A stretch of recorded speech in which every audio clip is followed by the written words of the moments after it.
I have a bit of a secret. I'm really into goth girls, and I mean really into them. I spend a lot of time thinking about them, and in my mind I have created the perfect image of my dream goth girl, who I hope is out there somewhere waiting for me. I love goth girls so much that at night, in the dark all alone, I browse the internet looking at the latest pictures. After some time just browsing, I found myself wanting more, so I created a goth girl persona online. Her name is Brunhilde. She's about my age and height, with pale white skin and long black hair with twin tails, and she's always wearing beautiful frilly black dresses. After creating her, I'd go around to different websites pretending to be her in chats and forums. Most of the time, I ended up talking or role-playing with men who thought I was an actual goth girl, and every time, I'd have those same guys complimenting me, flirting, or even asking me to be their girlfriend. I know it's catfishing, but I love doing it, and it's not like I'm asking for any money or anything. After a year of pretending to be Brunhilde, I ended up meeting another person who claimed to be a goth girl, a woman named Mila. I wasn't one of those idiotic men that I'd been fooling, so I didn't actually believe she was a goth girl, and instead she was likely some guy like myself having a bit of fun. But it didn't matter. We had a lot of fun together chatting online, and we drove men nuts. As the months went on, the two of us became close friends, and that was when Mila sent me a photo of what she really looked like. When I opened the image, I swear my heart stopped, as she was not only a real goth girl, but also nearly exactly like the one I imagined in my own head. That's where things got complicated. I wasn't a goth girl. I wasn't even a girl. So while I could use the excuse of being too shy to send a picture back for a while, eventually she'd get suspicious about me and I'd lose her, which I didn't want. I knew I had to come clean to her, but I also was worried she'd hate me or expose me online, and I'd lose Brunhilde as well. I didn't know what to do, so I did the worst thing possible. I did absolutely nothing. I continued to be her friend Brunhilde online, hoping she wouldn't push the issue about what I really look like. She didn't, and instead of asking again, she sent me a playlist of goth music that she made herself and asked me to listen to it. It was actually really good, and I felt relaxed while listening to it, and once it was done, I strangely felt more confident. I messaged Mila and told her that her music was amazing, and she told me she was happy to hear it. She then asked me to listen to it every day, saying it would really help me be my true self. She even promised to make me more music to listen to as time went on. Seeing no reason not to, I listened to the playlist every day. Something about it made me feel so good, so special, and like I was a goth girl myself. And so I ended up listening to the playlist more than once a day, and after a couple weeks, I started to feel weird. Something about me felt off, and I had no idea what it was, not until one day when I was walking home and passed by a clothing store. A frilly black dress in the display window caught my eye, and I stopped in front of it. I probably looked like a kid peering through the window of a candy store as I stood there looking up at it with my eyes sparkling. It was so pretty and elegant, and I wanted it. No, I didn't just want it, I wanted to wear it. I couldn't go home without it, so I walked into the store and walked over to the nearest attendant and asked her about the dress. The attendant seemed a little confused, but it was her job to sell the clothing, so she asked me what size I wanted. I told her my size, and it became very obvious I was buying the dress for myself. She gave me a strange look at first, but shrugged and said she'd come right out with one in my size. Then before she left, she pointed me over to a section of the store that sold socks and underwear. She told me I'd probably want some of them as well if I don't already have some.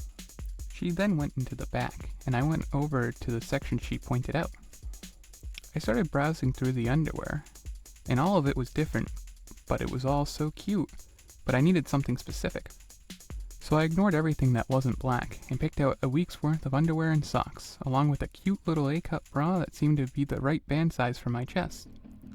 Once I was done, the attendant came out with my dress, and she rang up all my items.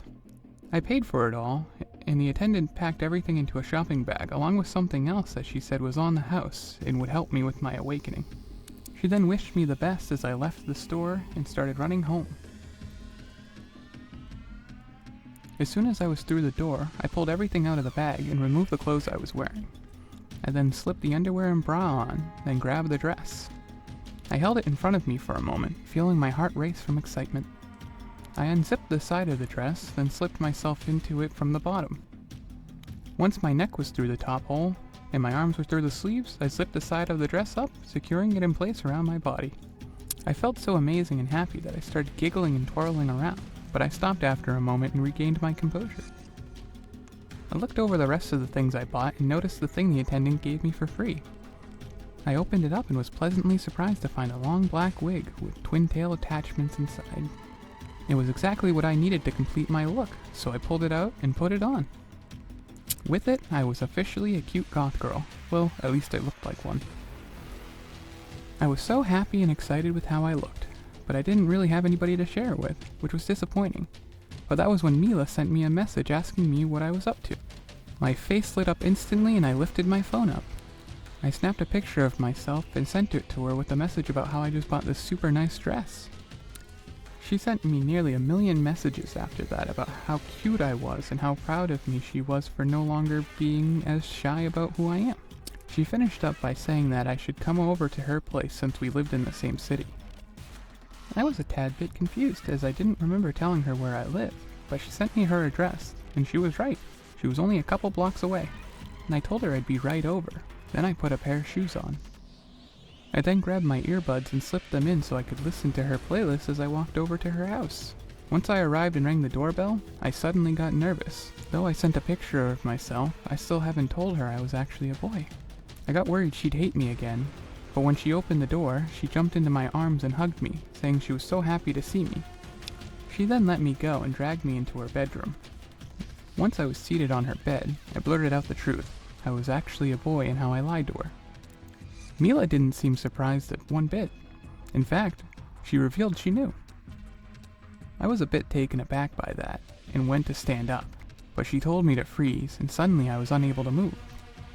I asked her what was going on, and she told me to be silent, and immediately I was unable to speak.